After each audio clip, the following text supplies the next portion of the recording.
Eddie. At least the street has his room open during exam week. I just hope he will make it. Yeah, good. Good. Priorities. Good about your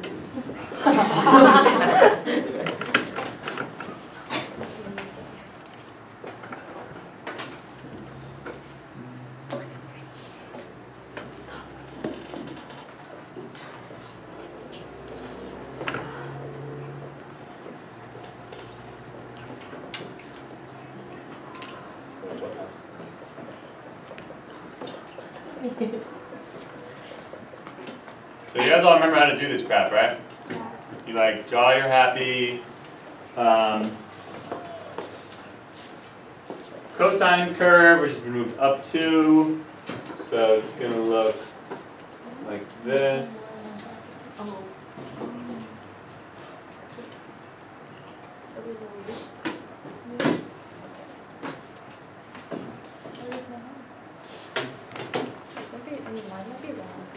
So that is, I believe, that is the correct auxiliary curve, right? Yep. Where do we cross? I picked really nice numbers, so it crosses the x-axis at really nice places.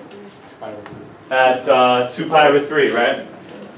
Because this is 0 whenever cosine x is -1/2, which happens at 2 pi over 3 and 4 pi over 3. So this little guy right there, that's like 2 pi over 3. This little guy right there is 4 pi over 3. And this auxiliary graph, as I taught you a couple months ago, helps you make this curve. So we start when x is 0, y is 6, so when theta is 0, r is 6, to get the point 6, 0.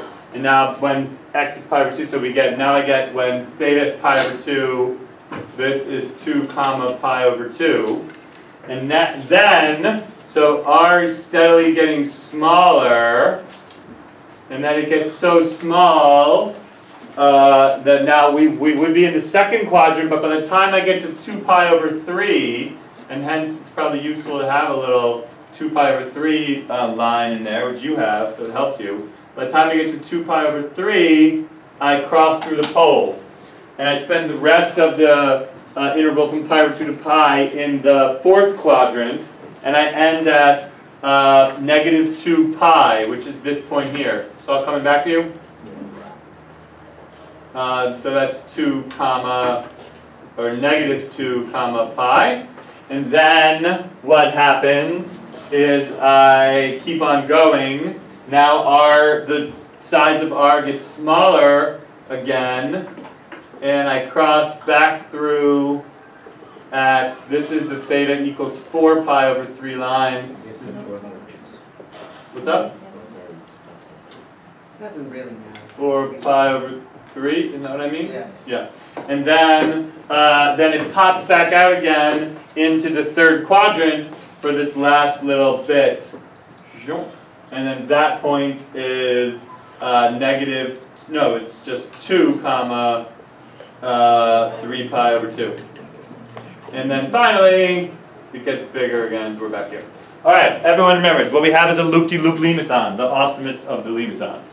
Okay, well, now things are getting serious. Hopefully you're like already ahead of me. If someone had just asked me to graph r equals 1 over 2 plus 4 cosine theta, and I did not know when I know now that this is going to be a hyperbola, I would probably have to make a reciprocal graph of 1 over 2 plus 4 cosine x. So we can make a rectangular reciprocation of that graph. At 0, I'm going to be at 1/6.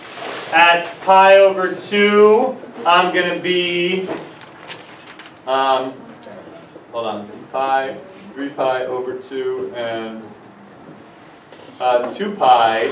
And when I reciprocate this, it means I'm going to have a thing at 2 pi over 3 and at 4 pi over 3, right? Yeah. So this is 2 pi over 3, and this is 4 pi over 3. So what is the polar reciprocal going to look like? It's going to start at 1/6. By pi over 2, it's going to be 1/2. And then as x gets really close to 2 pi over 3 minus, it's going to, 1 over a tiny positive is going to be a huge positive, right? Say right. So we get that. And then a little bit more than 2 pi over 3, it's going to be a tiny negative, so it's going to be a huge negative. And we're going to go up to pi negative, so we're going to end up here at like a half at pi, right? Why does this look so ugly? It's ugly. Anyway. You drew 4 pi over 3. I think I drew 4 pi over 3 like in a stupid place. Oh yeah. It should be like more over, right? Yeah.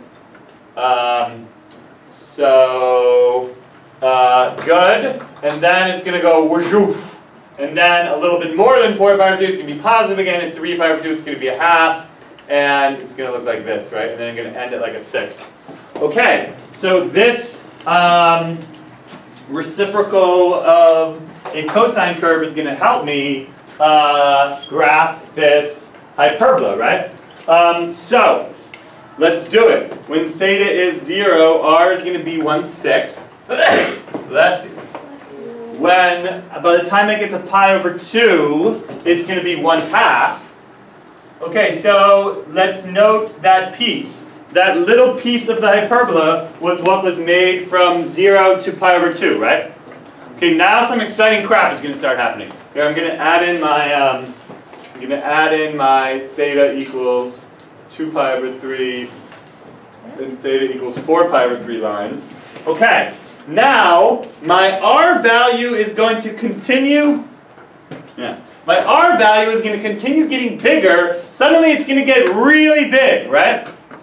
So what happens to, now I have to think about this, right? As theta approaches pi over 2 pi over 3, my hyperbola is going to just like whoosh. So, and this is what happens when theta is 2 pi over 3 minus. If theta is a little bit less than 2 pi over 3, r is like out there to infinity. Okay, and then what happens? What happens next? Yeah, then it suddenly pops out when I'm a little bit more than 2 pi over 3. R is now suddenly negative infinity. So where do I go next? Like way down here, right? Is that shocking to you? Shocking to me. Suddenly I'm way down here. So this is theta equals 2 pi over 3 plus. And then what happens? 4 pi over 3 minus. Yeah, well first I'm going to get, my r value is going to steadily get smaller until I get to pi negative a half, right? So pi negative a half is like right here. So I'm going to go all the way up to here. So it's like zoom, zoom, zoom, zoom, zoom, zoom. And then, now when I'm at pi, then my r value, still negative, is going to start getting bigger again. And yes, when I'm at 4 pi over 3 minus, which is another way of saying a little bit less than 4 pi over 3, r is negative infinity, which means it's going to be way like up here somewhere, right? And then this is theta equals 4 pi over 3 minus.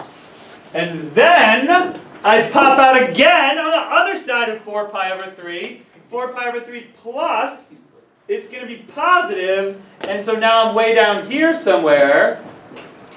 So that's theta equals 4 pi over 3 plus, and then we steadily go in until 3 pi over 2, which at 3 pi over 2 it's going to be negative a half, right?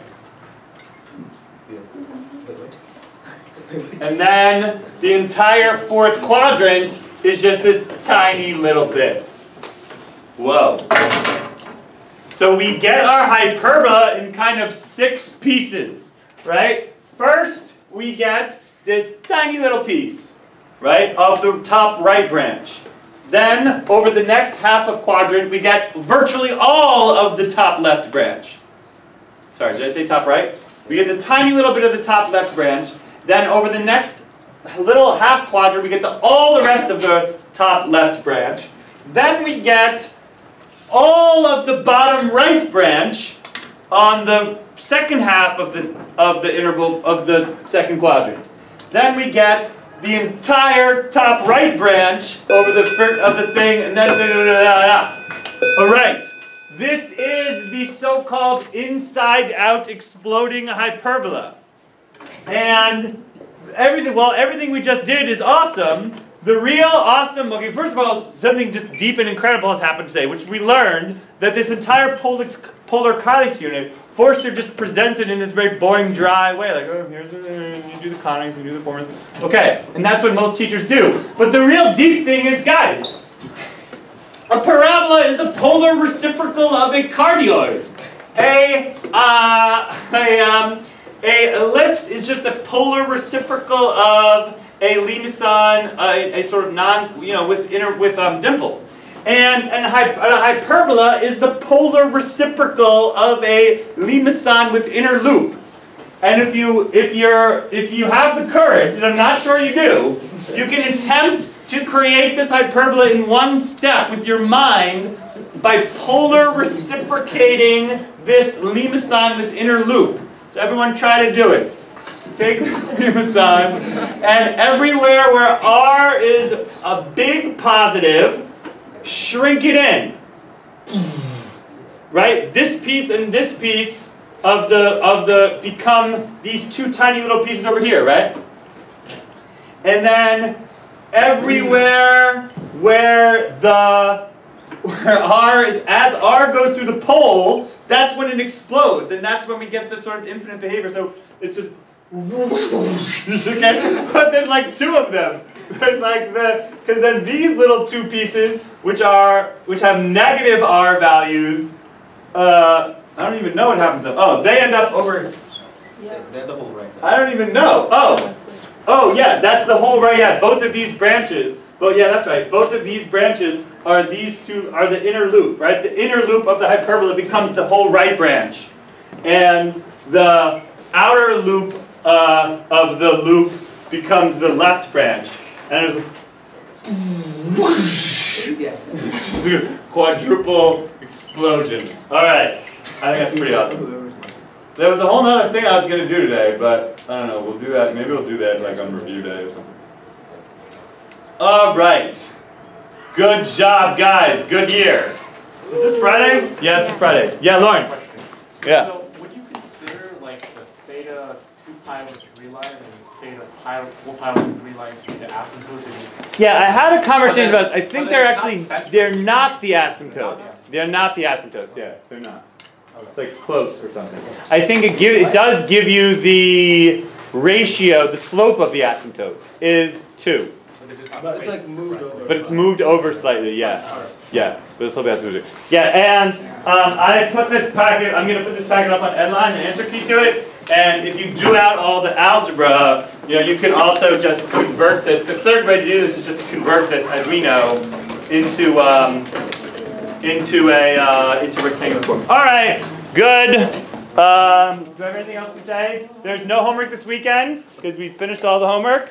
There's a test on conic sections on Monday and Tuesday. You have to be able to do like everything. I guess, yeah. This or finding tangent lines to curves and rotated crap. And we'll have a test Monday, Tuesday. Wednesday will be review.